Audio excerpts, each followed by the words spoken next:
Bonjour, bonsoir. Tout dépend du moment où vous suivez donc cette vidéo. Je vous remercie d'être avec nous. Je suis El Monsieur Godson, métaphysicien. J'anime donc cette chaîne.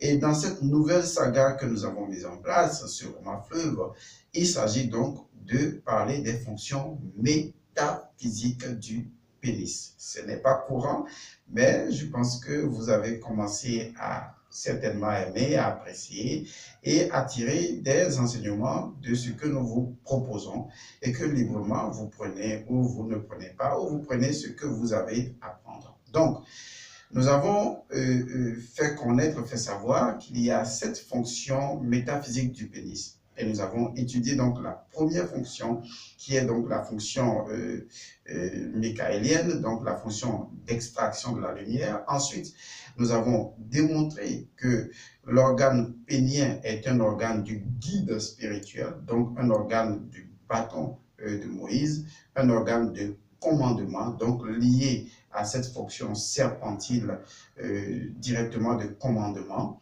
et commandant donc de la lumière, guide de la lumière. Et aujourd'hui, nous sommes donc dans la troisième fonction métaphysique du pénis. Il s'agira donc de parler de la fonction nourricière du pénis, qu'on appelle encore la fonction nourricière du pain et du vin, ou tout simplement la fonction dite de nourrissement, la fonction de nourrissement. Alors, de quoi il s'agit concrètement? Vous vous rappelez tous de l'histoire de la scène.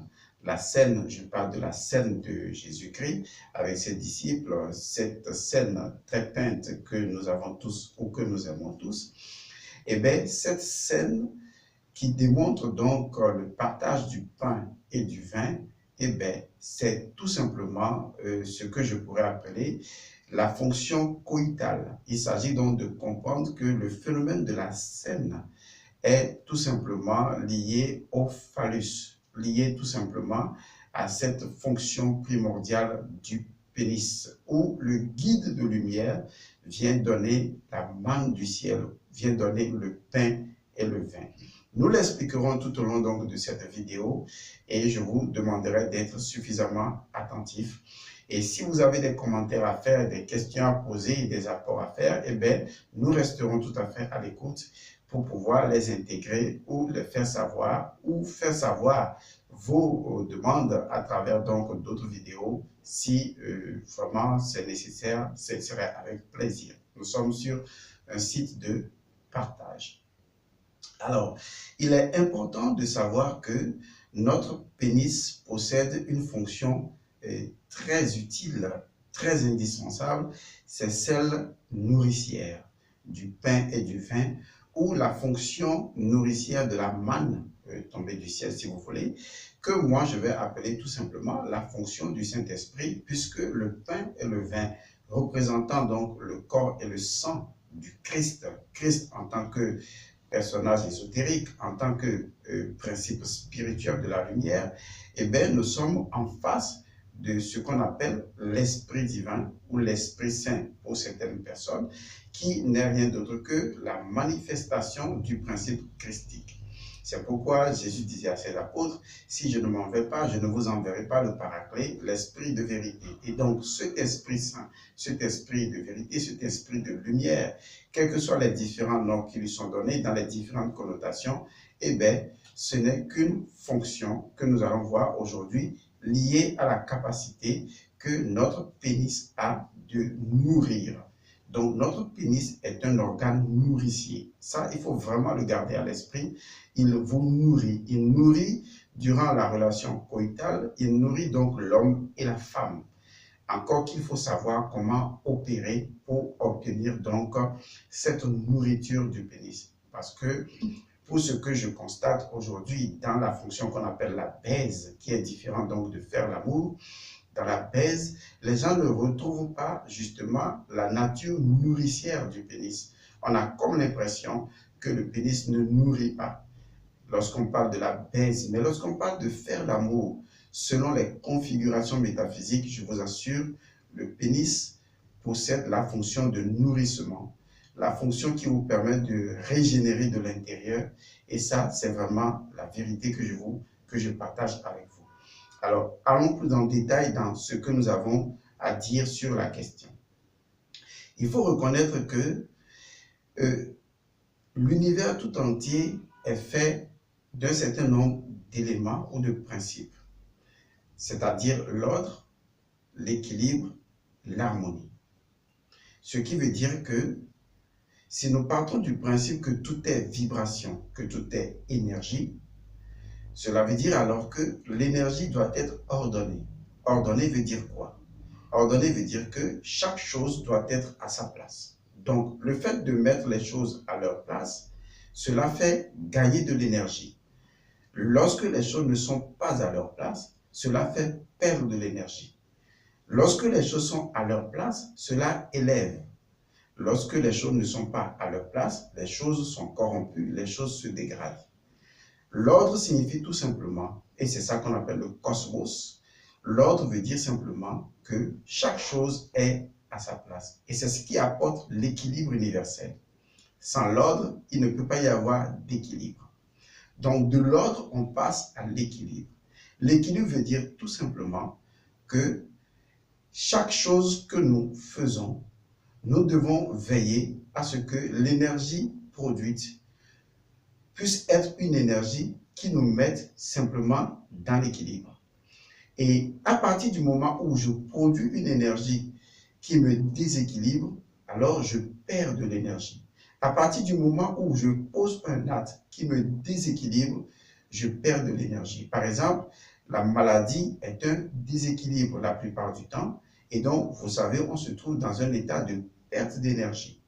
L'équilibre, non seulement reconnaît le principe de l'ordre, puisque si les choses ne sont pas à leur place, elles ne peuvent pas ensuite être en équilibre avec toutes les choses qui existent autour de nous. Et donc, le fait que je mets ma position vibratoire en équilibre avec toutes les énergies qui m'entourent, en respectant l'ordre des choses, eh bien, je suis dans un équilibre parce que je sais à chaque instant comment poser un acte pour ne pas déséquilibrer l'autre structure qui se trouve dans son ordre. Donc, le fait que je respecte l'ordre des choses est ce qui me procure de l'équilibre et par conséquent, cela me procure de la vitalité. Cela me procure donc du calme. Allons sur le troisième élément, c'est l'harmonie. L'harmonie est encore une étape supérieure. C'est l'étape avant l'amour. Donc, lorsque je suis dans l'harmonie, cela veut dire que je suis dans un interchange, si on peut ainsi le dire. Je suis en mesure d'échanger avec les autres. D'abord, d'échanger avec moi-même et après, d'échanger avec toutes les énergies qui m'entourent. Et lorsque j'échange avec les énergies qui m'entourent, j'utilise tout simplement la loi de l'échange équivalent. Et donc, je donne, je reçois et je donne. En ce moment, je suis en harmonie avec mon environnement. Tout cela se passe, lorsque nous le disons, c'est des concepts quand on parle de l'ordre, de l'équilibre et de l'harmonie. Mais au niveau vibratoire, il s'agit justement de ce qu'on pourrait appeler un rythme vibratoire. Donc, lorsque je mets de l'ordre quelque part, ça suit un rythme vibratoire. Lorsque je suis en équilibre, ça suit un rythme vibratoire. Lorsque je suis en harmonie, il s'agit également d'un rythme vibratoire. Donc, la vibration, c'est la vie en mouvement. C'est le dynamisme de la vie. Or, le dynamisme de la vie doit respecter des rythmes vibratoires. Et donc, selon le rythme vibratoire, je suis en ordre, je suis en équilibre et je suis en harmonie. Donc, je vibre d'une certaine manière donnée, de façon ordonnée, équilibrée et harmonisée. Lorsque vous avez déjà intégré ces éléments, vous comprenez que c'est seulement l'ordre, l'équilibre et l'harmonie qui fournissent de l'énergie, qui permettent d'acquérir l'énergie, d'acquérir la manne, d'acquérir le pain et le vin, d'acquérir la fonction nourricière du pénis. Et donc, au cours d'une relation coïtale, au cours d'une pénétration, la question est la suivante. Est-ce que je fais l'amour ou est-ce que je baise? Faire l'amour, c'est entretenir une relation coïtale de façon métaphysique. baiser, c'est entretenir une relation coïtale de façon animale. Parce qu'en nous circulent ce que je pourrais appeler des courants d'énergie à la fois, disons, animal et divin. Donc, ce courant d'énergie animal et ce courant d'énergie divin, ce sont des courants qui circulent en nous. La seule question que nous voulons poser est la suivante. Est-ce que nous laissons le courant d'énergie animale prendre le dessus ou est-ce qu'à un moment donné, nous allons en profondeur et nous libérons le courant divin prendre le dessus? Je vous explique. Prenons une métaphore simple. Lorsque il y a une grande tempête sur la mer, sur un océan immense, il y a la tempête. Vous allez voir que ce qui entre souvent en ébullition, en effervescence, en mouvement dynamique, c'est la surface de l'eau. Généralement, la tempête fait mouvoir la surface de l'eau jusqu'à une certaine profondeur, bien sûr. Mais toujours est-il qu'on constate que c'est la surface de l'eau qui est la plupart du temps extrêmement bouleversée. Lorsque vous allez à des dizaines de mètres au fond de la mer, plus vous allez en fond encore et encore au plus profond, vous verrez qu'il y règne naturellement un calme plat. Quand vous prenez la mer de façon ordinaire, vous allez voir que la périphérie, la surface, est naturellement turbulente. Mais quand vous allez au fond marin, dans le fond marin, il y règne non seulement un silence, il y règne également un calme. Gardez cette image à l'esprit et je vous explique la suite pour que vous compreniez. Venons maintenant à nous, avec cette image à l'intérieur de notre esprit.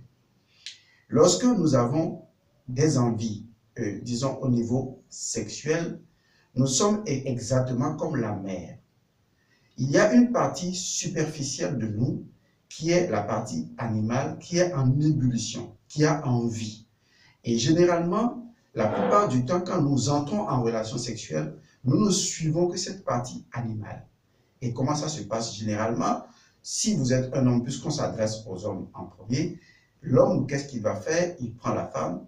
Généralement, il zappe même des caresses. Et tout ce qu'il cherche à faire, et c'est là ce qui est extrêmement dangereux, c'est des mouvements violents.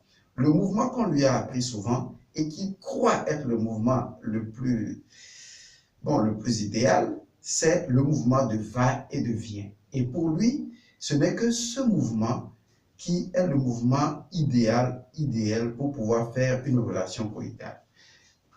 Plus explicite, ou plus explicitement, ça veut dire que lorsque l'homme prend son lingam, c'est-à-dire son pénis, et pénètre dans le yoni, le vagin de la femme, généralement, le seul mouvement qu'il connaît, c'est le mouvement d'entrée et de sortie, le mouvement de va-et-vient, c'est le mouvement le plus régulier. Il peut modifier légèrement, mais souvent c'est le mouvement de va-et-vient. Ce mouvement, nous l'appelons en métaphysique le mouvement de la violence. Tout simplement parce que ce mouvement de va et de vient n'est pas en soi un mouvement qui procure de l'énergie. Et ça, il faut que vous le compreniez. C'est un mouvement qui, en majorité, va vous faire perdre de l'énergie. D'abord, tout mouvement violent vous fait perdre de l'énergie. Et lorsque ce mouvement n'est que le seul mouvement que vous exécutez, qui est un mouvement d'entrée et de sortie qui vous a été enseigné, eh bien, posez-vous la question de savoir à quelle configuration géométrique, à quel ordre, à quel équilibre, à quel amour ce mouvement convient. Si vous ne trouvez pas de configuration à ce mouvement, eh bien, il est tout à fait normal que ce mouvement, si vous l'exécutez en majorité, il ne vous apportera que de la perte d'énergie. Et surtout, quand vous le faites avec une certaine violence, avec une certaine rapidité, qui n'est pas le fruit de votre volonté, mais une rapidité qui vous est un peu communiquée et qui vous conditionne par le fait même de l'instinct animal qui s'éveille en vous. Et vous allez voir que généralement, vous ne vous contrôlez pas, vous avez juste en vous de vous libérer, d'aboutir à quelque chose. En fait, la seule chose qui vous intéresse dans ce cas, c'est la fin du voyage, mais pas le voyage lui-même. Et donc, les gens font ce type d'amour pour aboutir à une fin de voyage. Pour dire, oui, voilà. Ah, et puis, dans ce cas, ils éjaculent. Et donc, la fin du voyage. C'est cette fin du voyage qu'ils cherchaient. Alors que dans la véritable relation coïtale, on ne cherche pas la fin du voyage. La fin du voyage n'est pas le plus important pour nous. C'est le voyage en lui-même qu'on pourrait rendre tout simplement ad vitam aeternam, qu'on pourrait rendre tout à fait durable. On pourrait même ne jamais arriver à destination. Voilà la différence qu'il y a. Et donc, lorsque vous entretenez une relation que j'appelle dans la fonction nourricière ou la fonction dite de nourrissement du pénis, puisque cette nourriture que le pénis va fournir, ce n'est que l'Esprit Saint, ce n'est que l'Esprit divin, ce n'est que le pain et le vin, puisque la transmutation a déjà communiqué, a déjà commencé. Et donc, à cette troisième étape, cette étape solaire, le pénis va transmettre tout simplement cette énergie de vitalité à la femelle qui jouera son rôle, on verra pour les fonctions métaphysiques du vagin beaucoup plus tard. Et donc, cette fonction nourricière permet aux deux personnes, à l'homme et à la femme, de profiter de plus d'énergie. Mais comment obtenir de l'énergie lorsque on fait l'amour? Première chose, lorsque vous avez une relation coïtale, je précise bien, le coït, c'est ce qui est important. Les autres aspects, on estime qu'on les a déjà bien passés. Suivez mes vidéos donc sur la métaphysique écarlate, qui traite du sujet, qui n'est pas encore d'ailleurs fini, puisqu'on a 111 épisodes sur la question. Et donc, lorsqu'on est dans la relation coïtale, lorsqu'on est dans le coït en ce moment-là, il faut donc reconnaître que la première chose à faire, lorsque vous rentrez par la porte étroite de la femme, lorsque vous pénétrez la femme, il faut forcément prononcer une incantation. Il est très important de savoir que vous ne pouvez pas entrer dans le vagin de la femme sans prononcer une incantation. Regardez par exemple, le fait de pénétrer le vagin de la femme, c'est une forme de porte, d'accord, que vous ouvrez, dont le verrou est le clitoris. Vous passez par cette porte-là et vous entrez à l'intérieur de la femme. Mais vous n'entrez pas simplement dans un jardin sacré, vous n'entrez pas simplement dans une forêt sacrée. Vous entrez dans un milieu où il y a des forces entitaires, il y a des entités, des esprits. Mais qu'est-ce que vous avez dit avant d'entrer? Est-ce que vous avez tapé à la porte? Est-ce que vous avez demandé l'autorisation? Oui, vous allez me dire, oui, la femme a éclaté les jambes, elle est d'accord. Oui, mais ce n'est pas seulement ça. La relation sexuelle ou le coït est d'abord une fonction initiatique. Et vous devez comprendre qu'il est de votre responsabilité en tant que sachant masculin de devoir dire les formules consacrées avant de pénétrer la femme. Et ça, c'est très important. Alors, la première chose à savoir, c'est déjà le fait même que c'est vous qui pénétrez la femme.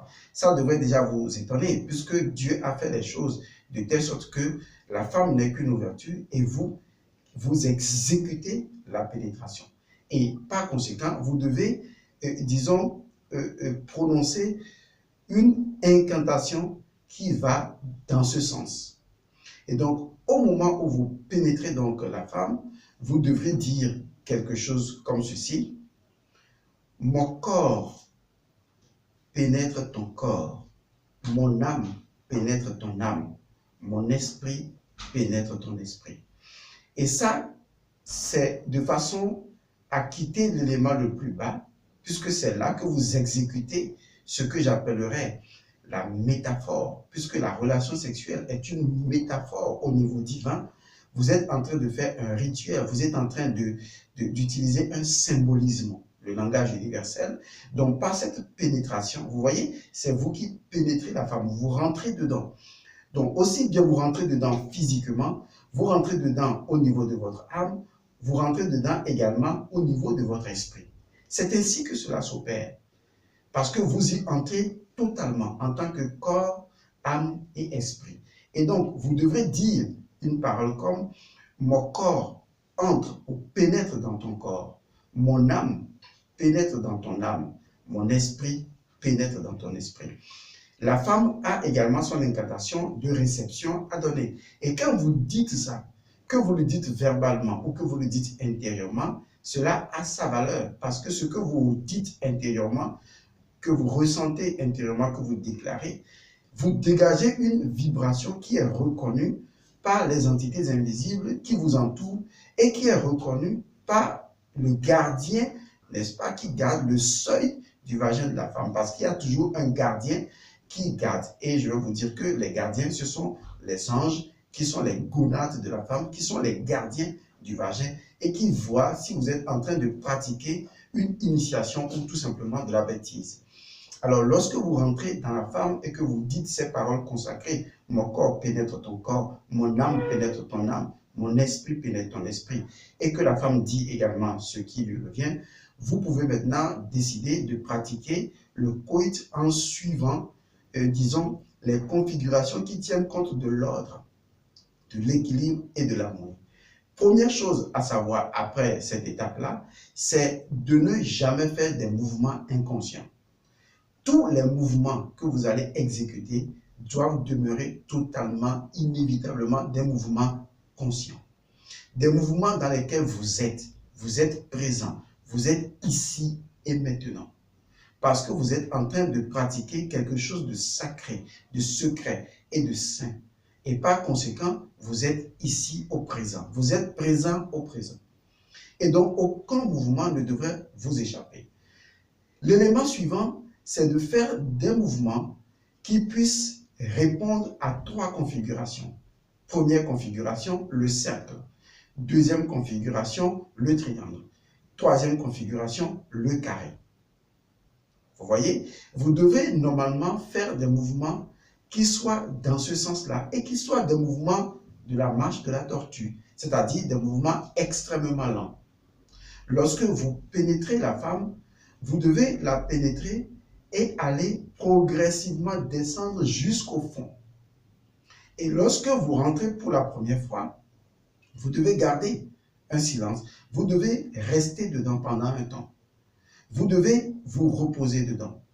Parce que c'est le premier contact. Et ce contact, il est vibrant, il est énergétique. Vous devez ressentir les contractions vaginales sur le pénis. Vous devez ressentir vous-même vos propres contractions en contact avec le milieu vaginal. De telle sorte que vous ressentez l'intérieur du vagin et certainement le vagin ressent votre présence. Vous devez diriger totalement toute votre conscience à l'intérieur du vagin, comme si votre conscience se trouvait sur le bout de votre pénis. C'est pour vous dire simplement jusqu'à quel point vous devez être présent au présent et être conscient, totalement conscient de la pénétration et ressentir l'entièreté du pénis dans le milieu vaginal. La conscience de ce que l'on fait en amplifie les courants d'énergie et vous devez être là. Donc ce premier contact est un contact que vous devez garder, maintenir pendant un instant donné, pendant quelques minutes, avant de procéder à quelque mouvement que ce soit. Ensuite, je vous conseillerais de faire d'abord et avant tout un mouvement circulaire. Mouvement circulaire sans pour autant retirer le pénis du vagin. Vous devez rester dans ce contact-là, c'est-à-dire fermer la porte entièrement, où le pénis est totalement à l'intérieur du vagin. Entre parenthèses, je vous dis que lorsque vous allez faire cet exercice, vous n'allez pas vous sentir à l'aise parce que votre besoin émotionnel animal, vous voyez, va vouloir que vous alliez plus vite, que vous cogniez, que vous bougiez, que vous voyez. Posez-vous la question. Au moment où la chose vous prend, vous avez envie de faire ça. Est-ce que c'est vous qui êtes au contrôle ou c'est vos besoins, instincts animaux qui sont au contrôle? C'est ce que j'essaie de vous expliquer tout à l'heure en parlant. Lorsqu'il y a une tempête, est-ce que vous êtes, n'est-ce pas, avec votre navire sur la mer et là, vous êtes dans les effluves émotionnels, vous ne maîtrisez absolument rien du tout. Soit vous décidez d'aller légèrement ou profondément au fond de la mer et d'aller trouver le calme. Vous devez, lorsque vous ressentez, n'est-ce pas, ces vagues, parce que ces émotions sont comme des vagues qui vous envahissent. Vous devez renoncer aux vagues qui tentent de vous pousser à l'animalité, qui tentent de vous pousser à ce que j'appellerais une violence comportementale. Sinon, si vous ne le faites pas, il va s'en suivre qu'à long terme, vous allez développer ce que la thérapie sexo-fonctionnelle appelle, disons, un comportement mécanique acquis. Ça veut dire qu'à un moment donné, vous allez être tellement habitué à faire ça que vous allez croire que c'est la meilleure façon et l'unique façon de faire la chose. C'est comme quelqu'un qui n'a appris à, disons, c'est une histoire assez intéressante. C'est un monsieur qui a travaillé pendant des années dans un train. Et dans le train, qu'est-ce qu'il faisait? Eh bien, il écrivait dans le train sur les reçus avant de les délivrer, Et donc, il est habile, au moment où le train bouge, d'écrire et de transmettre les reçus aux uns et aux autres. Maintenant, il a pris sa retraite, il va à la maison, il prend une table et il décide d'écrire son livre. Il prend une feuille, il prend un stylo et il veut écrire. Pour écrire, ça devenait impossible. Et dès qu'il veut écrire, sa main tremble. Sa main tremble parce que, effectivement, il a déjà développé ce réflexe-là. Vous voyez, ce réflexe acquis, il l'a développé tout au long des années. Et là, il est dans un environnement où la table ne bouge pas, comme un train d'ailleurs qui bouge. La table, au contraire, ne bouge pas. Il ne contrarie, ne bouge pas. Et lui, il veut écrire. Or, ses réflexes corporels l'obligent à bouger avant d'écrire. Et il s'est mis à pleurer. Ses enfants l'ont approché. Il leur a dit, mais qu'il n'arrivait pas à écrire. Les enfants qui avaient compris donc la situation, qu'est-ce qu'ils ont fait?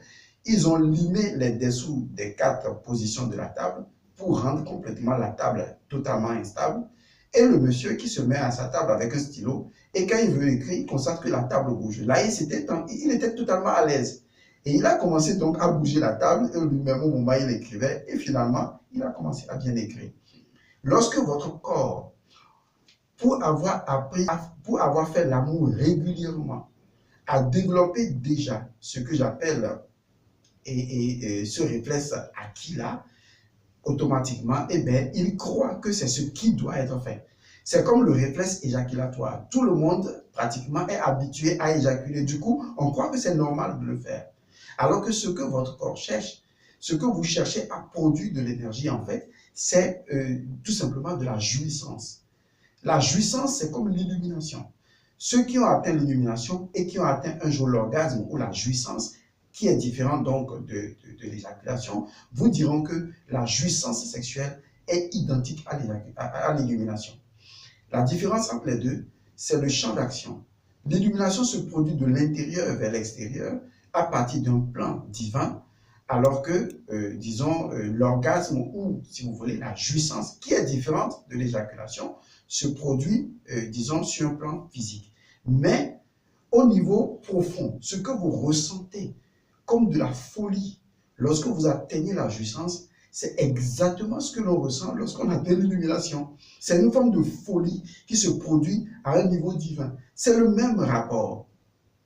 C'est le même rapport. Donc, vous devez faire attention et comprendre que tant que ce n'est pas vous, de par votre volonté, qui dirigez, n'est-ce pas, les émotions, ou, comme j'ai donné l'exemple que vous avez certainement compris, qui allait en profondeur sous-marine pour pouvoir dire non, je ne veux pas rester à la surface, je ne veux pas me faire balloter par les instincts animaux, je vais descendre en profondeur et aller calmement. En ce moment, vous décidez alors, lorsque vous êtes dans une pénétration coïtale, vous décidez de ne pas bouger votre corps au rythme des émotions animales qui vous animent et qui vous poussent à réagir, pas à agir, à réagir. Donc, vous gardez votre calme, vous résistez à la tentation, vous renoncez, n'est-ce pas, aux instincts basiques qui vous poussent à ce comportement, à ce réflexe acquis-là, et vous décidez d'aller lentement. Lentement, consciemment, c'est ce qui va vous permettre de briser le cercle. Alors, qu'est-ce que vous faites? Lorsque vous êtes joint à la femme, vous êtes totalement joint à la femme, le premier mouvement que vous faites, eh bien, c'est un mouvement circulaire. Un mouvement qui tourne dans le sens des aiguilles d'une montre. Si vous n'arrivez pas à faire ce mouvement, la femme peut faire ce mouvement. Toujours est-il qu'il faut vraiment définir un mouvement rotatoire. Et ça, c'est l'élément premier. Je vais vous donner un exemple. Ne dites pas que la vidéo est longue, c'est très important ce que nous disons. Je vais vous donner un exemple de ce que je suis en train de dire. Aujourd'hui, lorsque vous voulez vous débarbouiller les matins, c'est-à-dire laver votre figure, vous faites comment? Dites-moi la vérité. Vous le faites comment? Dites-le dans les commentaires. Ce que vous faites généralement, c'est que vous prenez de l'eau et puis vous vous débarbouillez le visage comme ça. Si j'ai un conseil à vous donner, ne vous débarbouillez jamais comme ça. Vous allez voir que ce sont les races étrangères, comme les Européens ou les Leucodèmes en général, qui vous ont importé cette habitude de prendre de l'eau et de vous débarbouiller comme ça. Un Africain authentique ne se débarbouille pas comme ça. Rappelez-vous, si vous avez vécu au village, moi j'ai vécu au village. Vous savez comment on se débarbouille au village et comment nous on continue de se débarbouiller aujourd'hui? Se débarbouiller, se laver le visage, c'est un comportement métaphysique. Et je le conseille d'ailleurs aux musulmans qui font cette erreur-là. Lorsqu'on se lave le visage, on se lave le visage du haut vers le bas. Vous ne verrez jamais un ancêtre au village se laver le visage en faisant comme ça. Non. Parce que quand il fait ça, vous finirez par avoir des problèmes d'yeux. Parce que vous perturbez les énergies qui, normalement, descendent et circulent en descendant tout au long de votre corps. Vous perturbez leur circulation dans le corps de la Heka, dans le corps éthérique. Donc, vous prenez de l'eau et vous débarbouillez comme ça. Vous allez voir que c'est comme ça que les anciens font. On se débarbouille comme ça. On enlève les histoires et on se débarbouille là. On se débarbouille, on enlève, on se brosse les dents ou on le fait de la manière correcte et on lave. Vous voyez, on fait un mouvement de descente. Un mouvement de descente, c'est comme ça on fait. Mais si vous dites ça à quelqu'un aujourd'hui, il va vous dire non, c'est du n'importe quoi. Et pourtant, c'est une erreur de se débarbouiller comme ça. Ça n'existe pas dans la métaphysique. On se débarbouille comme ça. On se débarbouille comme ça. Ça, c'est juste des parenthèses pour montrer que lorsque vous avez un mouvement déjà acquis, vous croyez que c'est la vérité, alors que ce n'est pas la vérité. De la même manière, le premier mouvement qu'il faut exécuter, c'est un mouvement, disons, circulaire. Et ce mouvement circulaire s'exécute dans le sens des aiguilles du monde. Vous êtes collé à la femme et vous bougez en faisant une rotation comme cela se doit. Vous bougez en faisant cette rotation-là. Est-ce que vous voyez? C'est ce que... c'est ce qu'on dit souvent circumambuler. C'est-à-dire, c'est une circumambulation. Vous savez, la circumambulation est cette technique-là que l'on pratique même à la Mecque qui permet de tourner dans un sens donné autour donc de la pierre noire. Les musulmans tournent dans le sens contraire des aiguilles d'une montre. Ce n'est pas un mauvais mouvement, ça dépend de ce que l'on veut faire. Mais il y a un mouvement de base qui consiste à tourner autour d'un lieu sacré dans le sens des aiguilles d'une montre. Rappelez-vous de l'histoire des murs de Jéricho. D'une manière ou d'une autre, le fait de circuler, non, pas de circuler, de circumambuler, vous voyez, de pratiquer une circumambulation, c'est un acte sacré qui renforce les énergies sacriques, surtout dans leur noyau. Donc, vous devez être collé et vous faites, vous l'homme, ce mouvement circumambulatoire pour permettre justement déjà de créer le contact, de renforcer. En ce moment, vous suivez non plus l'instinct animal, mais l'intuition spirituelle. Et vous y allez lentement. Et quand vous faites ce mouvement, à un moment donné, vous pourriez également faire le mouvement contraire. Tout à fait. Pour créer l'équilibre dans l'envers et l'endroit. Et ensuite, vous passerez à la deuxième étape, qui est le mouvement de la triangulation ou le mouvement triangulaire. Et vous passerez ensuite au mouvement quaternel, qui sont des mouvements précis qui permettent de pouvoir bénéficier au moment de la relation coïtale, de pouvoir bénéficier du pain et du vin, de pouvoir bénéficier de l'énergie de vitalité, de pouvoir bénéficier de l'Esprit Saint. Parce que le pénis fournit de l'Esprit Saint. Ça peut étonner les gens, mais je vous dis la vérité. Le pénis fournit de l'Esprit Saint. Dans cette fonction-là, le pénis fournit de l'énergie de vitalité. Mais ne peut fournir cela que lorsque vous êtes dans l'ordre, l'équilibre et dans l'harmonie. Et si vous le faites, la relation sexuelle vous donnera plus d'énergie, alors que ce que vous faites aujourd'hui, c'est que vous perdez de l'énergie. Et généralement,